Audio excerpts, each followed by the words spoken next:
This is just a sample of the audiobook. To get the complete audiobook, access the link posted in the first comment. For George V had been ill for some time, very likely with the septicemia that would later kill him, and had retired to Cregwell House in Bognor on the Sussex coast to recuperate. Unhappy and frustrated by his confinement there, he had made a special effort to be present for this ceremony. The House of Lords, with its gilded coffered ceiling and stained glass windows, offered a suitable stage for the king's public reappearance, though the windows admitted little light on this occasion because on January 20th, 1930, London was blanketed by a thick fog. Local authorities had been compelled to turn on the streetlights in the middle of the day. The hall was crowded, not with peers of the realm, but with more than 100 delegates from 11 nations.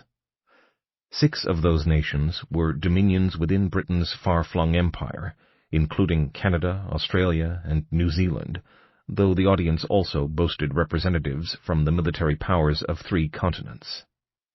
From Europe, there were delegates from both France and Italy, though significantly not from either Weimar Germany or Communist Russia. In addition to Canada, a delegation from the United States represented the Western Hemisphere, and from Asia there was a substantial contingent from the Empire of Japan, though not from China. Each delegation was headed by a high-ranking civilian, and the audience included 2 prime ministers, 2 foreign secretaries, and 1 secretary of state. The men, and they were all men, were mostly in their 50s and 60s, and they constituted a somber audience in their dark suits with stiff white collars. Scattered among them, however, and lined up across the back of the hall, were the uniformed officers of a dozen navies, the fat and narrow gold stripes ascending their sleeves from cuff to elbow, revealing their exalted rank. There was less variation in their attire than might have been expected from such a polyglot assemblage, because all of them, including the Japanese, wore uniforms modeled on the Royal Navy prototype, a double-breasted dark blue, officially navy blue, coat with 2 vertical rows of gold buttons. Here was unmistakable evidence of the extent to which the Royal Navy was the archetype of all modern navies.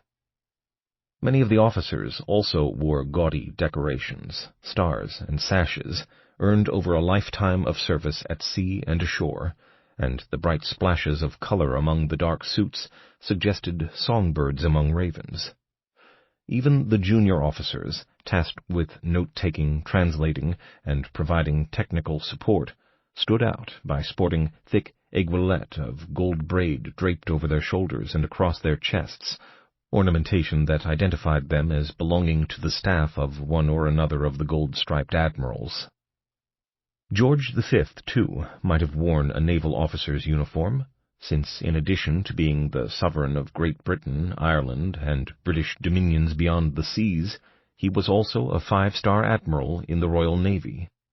He had decided instead to wear a plain black frock coat. Solemnly he took his position in front of the distinguished audience to offer a brief welcoming address.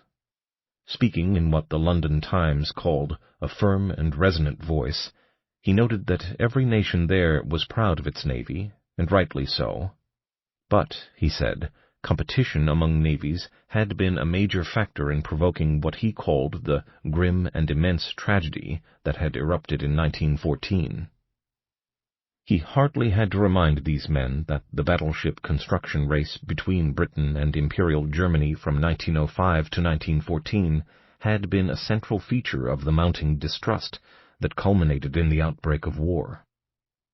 Indeed, in recognition of that, the victorious powers had met in Washington in 1921, a few years after the end of the war, to place limits on future battleship construction. Germany had not been invited to that conference, or to this one either, since the Versailles Treaty already forbade her both battleships and submarines. The Washington Conference had been a success, nonetheless, producing a treaty in 1922 that established limits on the size and number of battleships that could be possessed by the major powers, limits that were enshrined in the subsequently famous Formula 553, denoting the ratio of battleship tonnage allowed to Britain, the United States, and Japan, respectively, with France.